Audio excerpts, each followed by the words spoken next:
네, 안녕하세요. 6월 3일 수요일 매일 성경. 오늘의 말씀은 고린도전서 1장 18절에서 31절입니다. 십자가의 말씀이 멸망한 자들에게는 어리석은 것이지만 구원을 받은 사람인 우리에게는 하나님의 능력입니다. 성경에 기록하기를 내가 지혜로운 자들의 지혜를 멸하고 총명한 자들의 총명을 파할 것이다 하였습니다. 현자가 어디 있습니까? 학자가 어디 있습니까? 이 세상의 변론가가 어디에 있습니까? 하나님께서는 이 세상의 지혜를 어리석게 하신 것이 아닙니까? 이 세상은 그 지혜로 하나님을 알지 못하였습니다. 하나님의 지혜가 그렇게 되도록 한 것입니다. 하나님께서는 어리석게 들리는 설교를 통하여 믿는 사람들을 구원하시기를 기뻐하신 것입니다. 유대 사람은 기적을 요구하고 그리스 사람은 지혜를 찾아나 우리는 십자가에 달리신 그리스도를 전합니다. 그리스도가 십자가에 달리셨다는 것은 유대 사람에게는 꺼리낌이요 이방 사람에게는 어리석은 일입니다.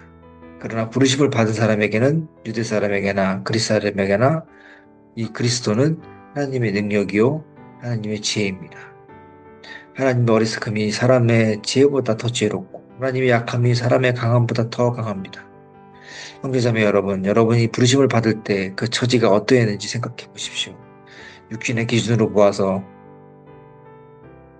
지혜 있는 사람이 많지 않고 권력 있는 사람이 많지 않고 가문이 훌륭한 사람이 많지 않았습니다. 그런데 하나님께서는 지혜 있는 자들을 부끄럽게 하시려고 세상의 어리석은 것들을 택하셨으며 강한 것들을 부끄럽게 하시려고 세상의 약한 것들을 택하셨습니다. 하나님께서는 세상에서 비천한 것들과 멸시받는 것들을 택하셨으니 곧 잘났다고 하는 것들을 없애시려고 아무것도 아닌 것들을 택하셨습니다.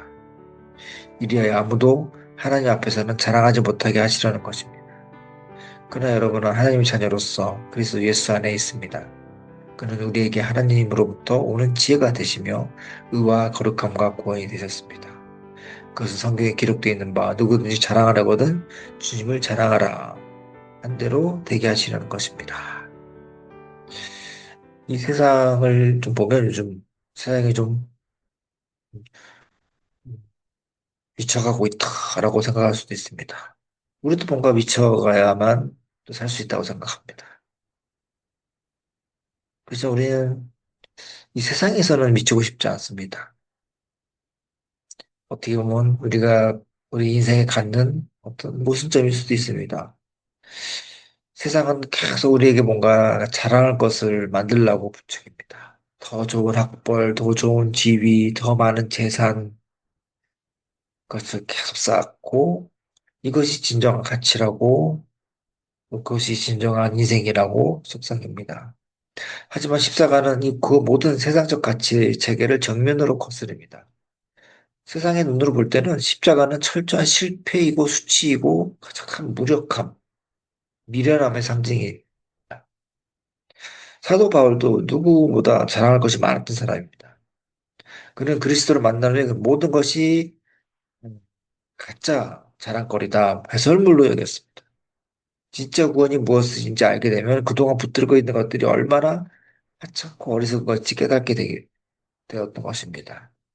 십자가는 그냥 목걸이나 장식품이 아닙니다. 그것은 지금 멸망하고 있는 자와 어떤 구원의 길을 걷고 있는 자를 가르는 되게 분명한 기준선이 되고 있습니다. 인간의 지혜가 끝나는 지점에서 비로소 시작되는 그 하나님의 구원 계획, 그 십자가의 신비. 오늘 그 말씀이 그것을 분명하게 말하고 있습니다. 18절에 21절. 하나님의 말씀이 멸망하는 자들에게 어리석은 것이지만 구원을 받은 자 우리에게는 하나님의 능력입니다. 성경에 기록되길 내가 지혜로운 자들의 지혜를 멸하고 총명한 자들의 총명을 망하겠다. 지은 사람이 어디 있냐? 학자가 어디 있냐? 이 세상에 변론가가 어디 있느냐? 하나님께서는 이 세상의 지혜를 어리석게 하신 것이 아닌가? 이 세상은 그 지혜로 하나님을 알지 못합니다. 하나님의 지혜는 전도의 어리석은 행위를 통하여 믿는 사람들을 구원하시기를 기뻐합니다. 하나님은 바울은 십자가의 십자가의 말씀을 선포합니다. 이 말씀이 들리는 순간 청중들은 두 가지로 나눕니다. 멸망하는 자와 구원받은 자, 모두 다 현재 진행 중입니다. 지금 이 순간에도 십자가를 비웃으면서 죽음으로 향하는 사람이 있고, 십자가를 생명줄로 붙들고 날마다 구원을 경험하는 사람들이 있습니다. 하나님께서는 왜 세상의 지혜를 폐한다고 했을까? 죄는 인간의 판단력을 흐리게 만듭니다. 우리는 뼛속까지 죄인입니다. 하나님을 향해 전심으로 달렸던 다윗조차도 죄 한 번에 모든 것이 다 무너져 버리고 어리석은 판단을 반복합니다. 그래서 죄가 해결되지 않으면 인간은 결코 올바른 분별력을 가질 수가 없습니다. 그래서 하나님은 인간의 논쟁이나 설득이 아닌 일방적인 선포, 전도에 미련한 것으로 택한다고 하십니다.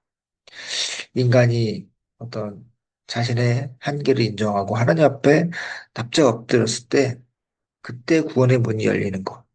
이것이 하나님이 말씀하신 높은 지혜이고 지식입니다. 또 그 당시에 사람들은 유대인들은 표적을 구했습니다. 기적을 보여주면 믿겠다고 했지만 정작 수많은 기적을 보고도 그들은 믿지 않았고 헬라인들은 지혜를 찾았습니다. 논리적으로 증명해 보라고 했습니다. 그들에게 십자가는 저주받은 나무에 달린 무기력한 어떤 청년의 이야기를 본 것입니다.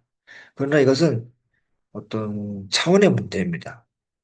3차원에 갇힌 자는 4차원의 세계를 온전히 이해할 수 없습니다.